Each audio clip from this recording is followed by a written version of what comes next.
Hello! At nandito tayo sa aking kusina ngayon at ako ay magluluto ng adobong baboy. May nabili akong kagagaling ko lang sa groceryhan. Pumili ako ng baboy. Oh. Sa halagang, magkano to? 0.7 grams, 700 grams. Halagang lang, 76. Mura mga baboy dito. Kaya tayo ay magluto ng adobong baboy. Ayan, igisa muna natin yung baboy. Ganyan ako mag-adobo.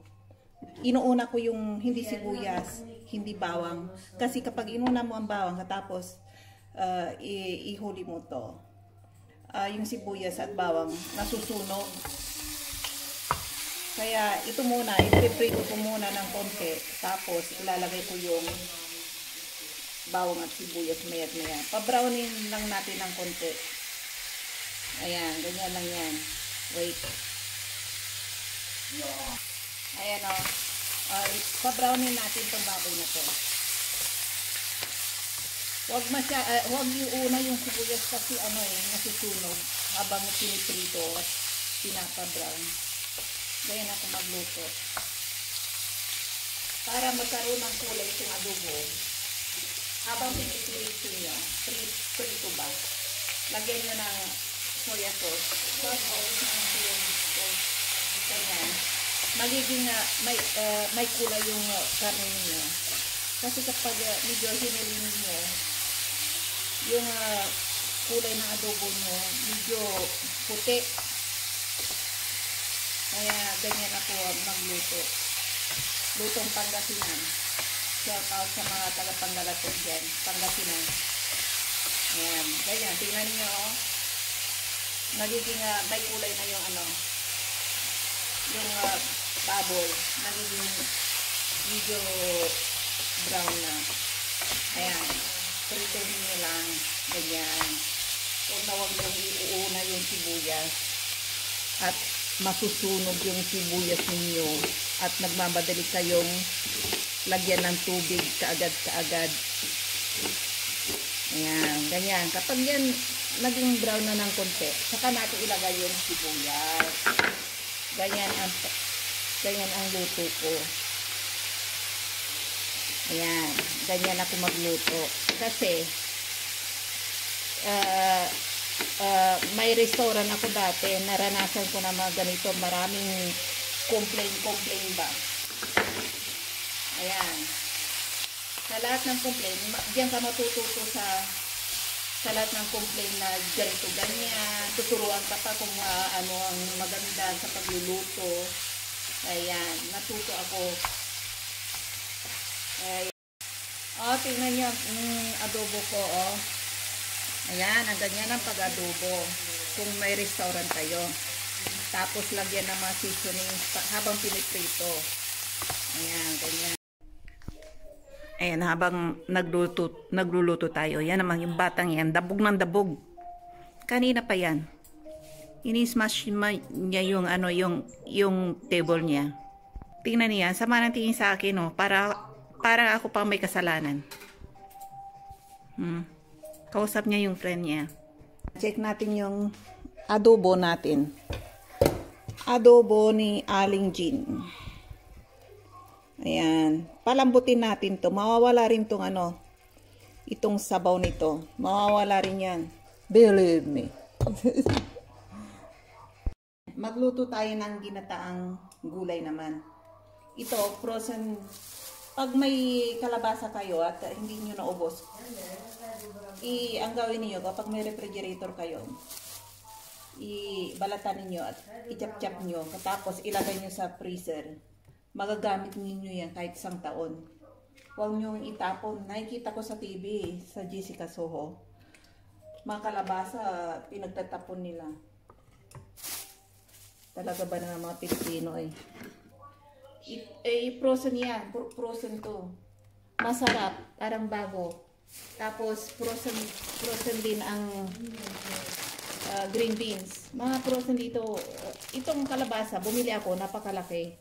Hindi ko naubos. Kaysa naman pabayaan kong masira sa refrigerator, magkaroon ng mold. Ay, ang ginawa ko, kinapchap ko. Tapos, tinago ko sa, sa freezer. Igisa natin. Ayan. Malinis yung plastic na yan. Hindi pa naman masyadong loose pa yung... Ayan. Ayan na, frozen yan. Frozen yan. Ganyan.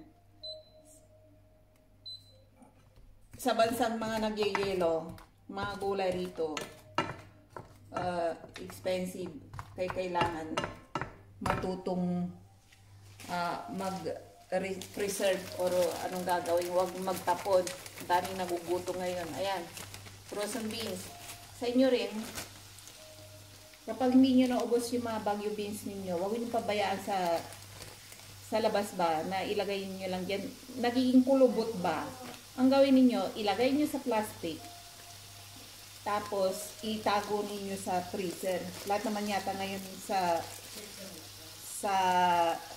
buong mundo may refrigerator na. Ilagay nyo lang sa freezer. Ayan, magagamit ninyo. Makakatipid pa kayo. Ayan. Magiginataang gulay tayo. Ang ginataang gulay ko, may may yung crabs. Crabs na mga ganito. Nilagyan ko lang ng dalawang piraso. Ang bili ko nito is, mura lang, nag-unsel. 26 pounds. Huwag masyadong marami kasi papangit ang lasa. Ayan, habang yung adobo ay kumukulo doon, pinapabayaan ko dyan. Nagluluto ako ng ginataang gulay. Ayan o. Gata-gata lang muna, ganyan-ganyan.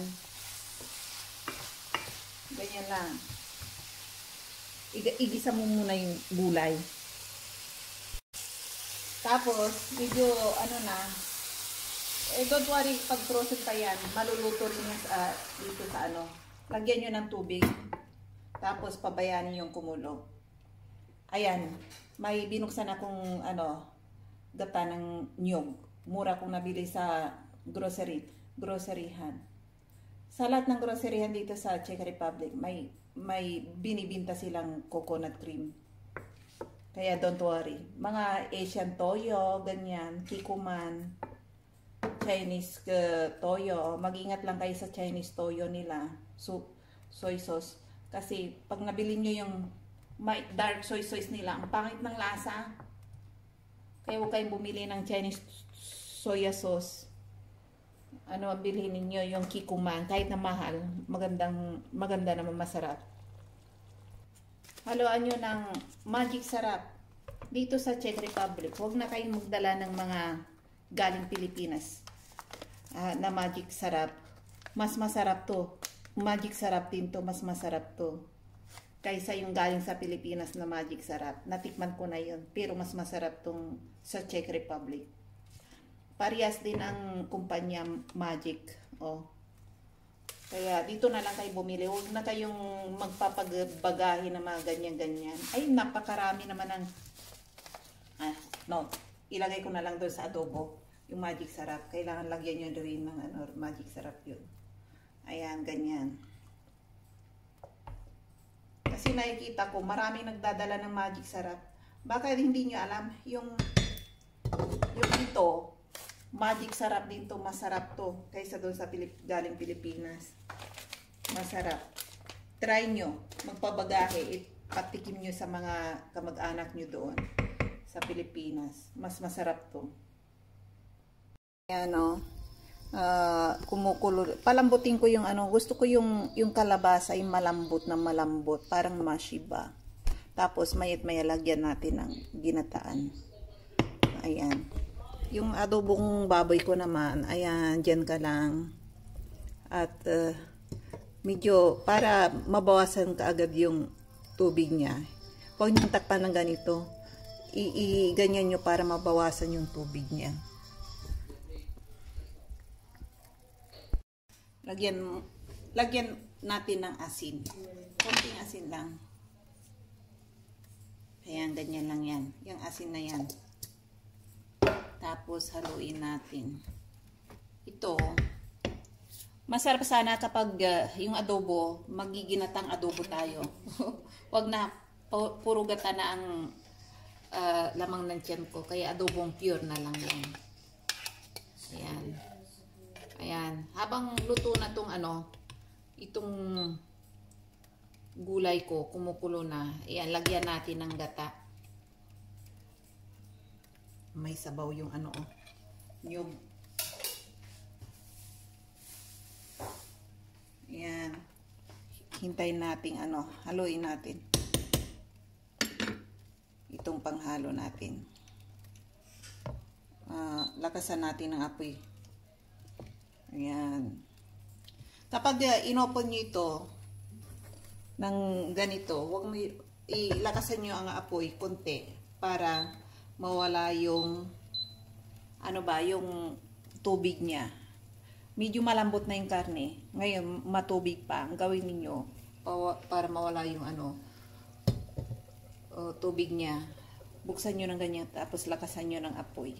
Don't worry, expert ako sa pagluluto ng mga adobo. Kasi may restaurant ako dati.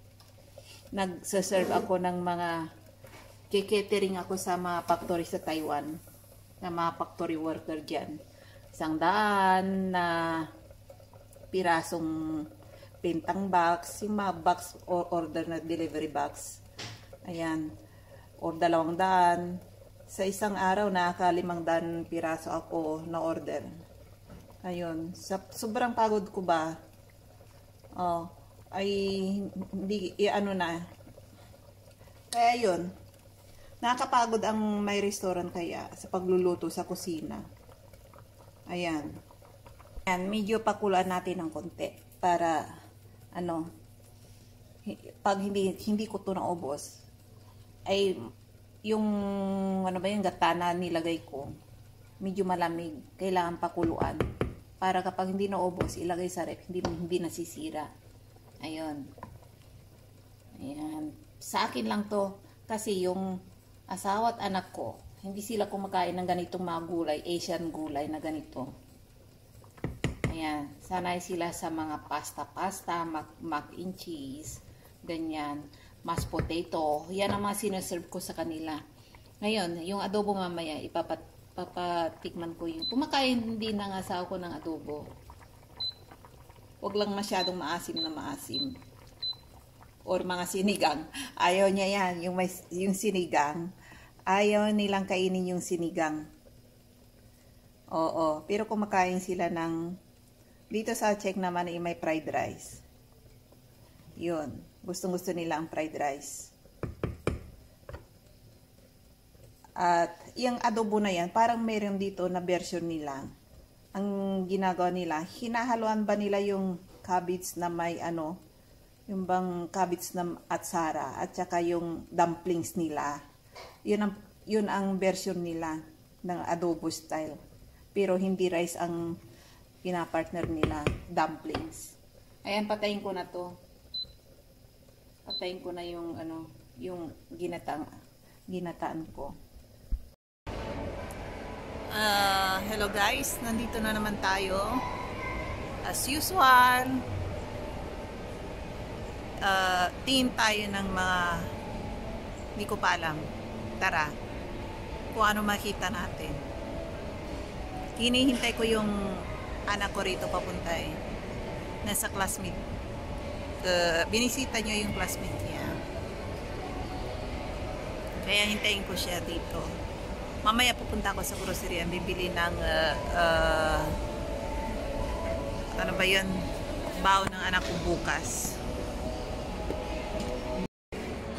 Andito tayo sa restaurant. Ito, Mexican Grill. Tingnan ninyo ang presyo, kaya nyo. Magmula 185 or 169. Ay, nako. One order, isang burrito lang. Mga peso, aabot ng 600. Ayan yung Pizza Hut. Pizza Hut nila. Ito ang Cinema City nila. Oh, nakita nyo yung Christmas tree. Ibinababa yan. Ayan, nandito tayo sa sa harap ng restaurant ng ano ba yan? Czech restaurant. Ayan ang mga menu nila. Yan ang menu ng Czech restaurant dito sa shopping mall. Ayan o.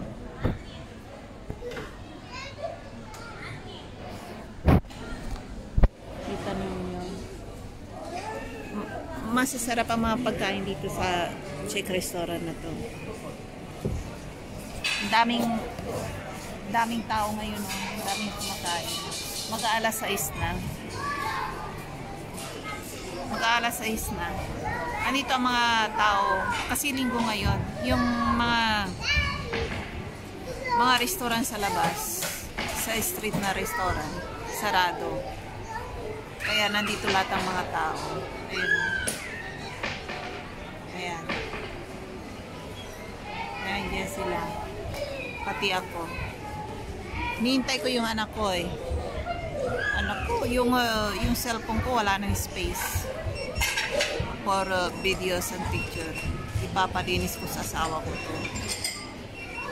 Hindi ko kasi alam maglinis ng ng space ng cellphone ko. Asawa ko naglilinis.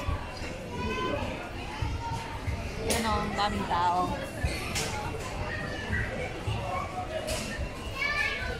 Ang ganda ng mall nila na napakalinis. Ayan o, yan ang restaurant ng Czech Republic. Ayan. Ayan. Dito ako, nakaupo. Kailan kayo darating anak ko? Ayan, kanina pa ako naghihintay eh. Ang taas naman ang upuan na to. Hindi abot yung yung paa ko sa baba. Ang tatangkad kasi ng mga tao dito ay babae, lalaki. Ang tatangkad nila. Kaya kapag sumakay ka rin sa bus nila, yung hawakan nila yung paganyan standing position. Kuminsan halos hindi ko maabot eh. Ang taas kasi ng mga tao dito. Kaya kung maglalakad ka sa kanila, para ka lang bata.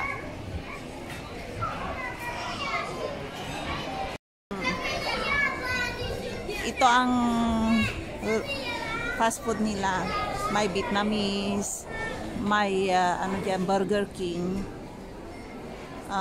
may Vietnam, Chinese restaurant, may Czech restaurant. Ayan, daming tao ngayon oh.